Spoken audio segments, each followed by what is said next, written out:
Dan bahkan penumpang tersebut udah nggak ada di dalam kendaraannya. Udah nggak ada. Assalamualaikum warahmatullahi wabarakatuh. Hai, apa kabar? Semoga selalu sehat dan selalu bahagia. Dan juga terima kasih sudah klik video ini. Video kali ini aku akan menceritakan sebuah kisah horor lagi yang tentu aja datang dari internet. Kalau kalian males baca, duduk manis aja biar aku yang ceritakan. Gak usah lama-lama, kita langsung aja ke ceritanya.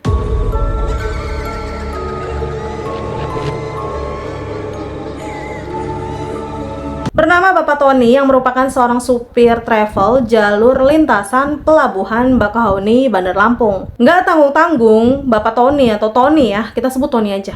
Ini sudah bekerja sebagai supir travel ini selama 20 tahun. Dan selama itu pula lah, Tony sering mengalami hal-hal mistis. Namun kejadian yang satu ini menjadi salah satu yang paling membekas pada ingatannya. Kejadiannya terjadi pada tahun 2007 silam, dan kala itu, Tony ini bersiap berangkat untuk mengantar setiap penumpang sampai ke tujuan masing-masing. Dan adapun alamat mereka ini sudah tertera pada secari kertas yang menempel pada dashboard mobil Tony. Sebelum berangkat, rekan Tony yaitu Bang Tobing ini mengkoordinasikan kepadanya jumlah penumpang yang akan dibawa oleh Tony. Tony tanya nih, ini cuma 3? Iya, cuma 3 ton, kata Bang Tobing. Tony pun mengiyakan dan izin pamit sebentar untuk pergi ke toilet. Dan sekembalinya dari toilet, Tony mencoba menghitung ulang nih jumlah penumpang yang ada pada mobilnya.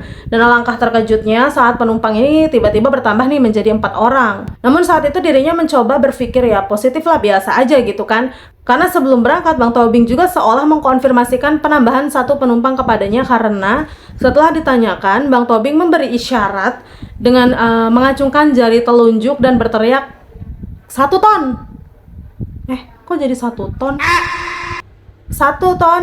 Ya udah, berarti kan penumpangnya nambah 1 orang jadi 4 orang ya. Dan juga mengingat waktu udah malam ya, Bang Tony pun akhirnya berangkat dengan 4 penumpang malam hari itu. Umumnya seluruh penumpang akan tertidur pulas pada kursi mereka masing-masing. Tony pun memiliki kebiasaan untuk memeriksa penumpangnya dari kaca spion. Jadi kayak ngeliatin gitu. Apa sih itu namanya kaca yang ada di mobil yang di supir itu, yang itulah pokoknya.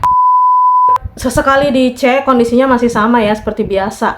Hanya saja perempuan wanita yang duduk paling baris belakang ya, paling belakang ini nggak dapat dilihat oleh Tony nih karena pandangannya terhalang dengan kepala senderan kursi. Dan meskipun demikian perjalanan ya udah berlangsung cukup lancar.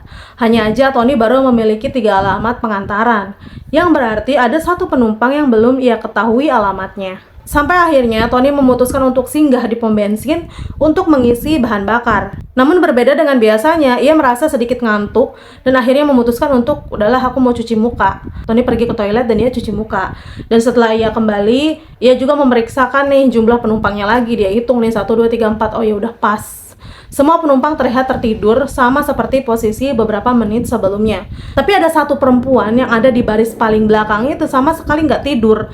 Dia malah duduk tegak tanpa bersandar sembari menatap ke depan. Dan ketika kembali ke kursi pengemudi, Tony tiba-tiba mencium bau yang menyengat, bau wangi. Padahal sebelumnya ia sama sekali tidak mencium bau tersebut. Ya udah, Tony kembali berpikir positif. Tony mengambil kesimpulan bahwa mungkin aja perempuan yang ada di baris belakang itu baru aja menyemprotkan parfum.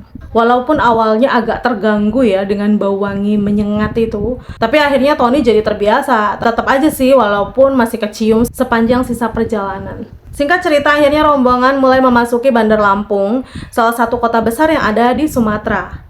Mengingat udah jam 1 malam, keadaan juga sangat sepi dan hanya ada 1-2 kendaraan yang terlihat melintas. Tony pun harus mengantarkan ke 3 alamat berbeda, yaitu Teku Umar, Jalan Imam Bonjol, dan juga Kedaton 5. Melihat alamat itu, Tony ini ngerasa lega ya, karena lokasinya ini nggak mengharuskan ia untuk keluar dari kota. Singkat cerita, usai mengantarkan 2 alamat, Tony pun mengarahkan kendaraannya ke alamat terakhir yang ada di Kedaton 5. Sejauh ini ia masih bertanya-tanya nih alamat siapa nih, karena kan masih ada 2 penumpang, alamatnya cuma 1.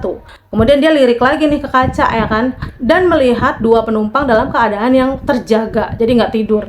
Penumpang perempuan ini tetap duduk diem dengan tatapan menghadap ke depan, sementara penumpang laki-laki terlihat memperhatikan pemandangan di luar. Wangi parfum masih tercium walau nggak sekuat dari awal tadi ya. Dan setelah tiba pada lokasi pengantaran, Tony lantas menanyakan siapa yang akan turun di titik tersebut. "Mas, Mbak, ini benar alamatnya kan ya?" tanya Tony. Dan pertanyaan itu kemudian mendapat jawaban dari perempuan misterius yang duduk pada baris belakang. "Bener bang, saya turun," kata perempuan tersebut. Tony pun merasa lega dan kemudian mengantarkan perempuan tersebut sampai ke depan rumahnya. Namun salam perpisahan dari perempuan tersebut membuat Tony ini bertanya-tanya. Karena tiba-tiba perempuan itu bilang, "Hati-hati ya bang, kalau bisa langsung ke pool aja, nggak usah antar penumpang lagi." Lah Tony nanya dong, "Loh, kenapa emangnya mbak? Kan masih ada satu penumpang lagi tuh." Si mbaknya ini langsung bilang, "Kalau bisa ke pool aja." Dan penumpang perempuan ini bersikuku menyuruh Tony untuk kembali ke pool. Ini tuh aneh banget ya, entah kenapa. Dan setelah berpamitan, Tony langsung naik kendaraan dan pergi meninggalkan tempat tersebut. Dan masih ada sisa satu penumpang yang masih berada di dalam mobil Tony. Ia pun kemudian menanyakan alamat pengantaran yang dituju oleh pria tersebut. Tony langsung nanya nih, "Mas mau diantar kemana ya? Atau turun di pool aja?" kata Tony sambil melihat kaca ya, kaca yang di belakang. "Berhenti bang." Penumpang itu langsung bilang gitu aja, "Berhenti bang." "Oh oke, tolong kasih tahu arahnya ya mas." Dan setelah 30 menit berlalu, bau parfum menyengat yang sempat tercium di SPBU tadi tiba-tiba kembali menyengat, langsung menusuk gitu ke hidungnya Tony. Bahkan baunya ini intens banget. Sembari menyetir ya, sekali Tony menyempatkan untuk memeriksa sang penumpang lewat kaca. Anehnya pria ini posisinya duduk. Duduknya itu nggak berubah sama sekali. Dia itu selalu duduk tegap sembari melihat keluar. Dan terkadang penumpang itu tersenyum dengan mimik yang datar kayak, serem gak sih gua? Enggak ya? Terima kasih. "Kasih tahu arahnya aja ya mas, kita udah sampai di berhenti nih," kata si Tony.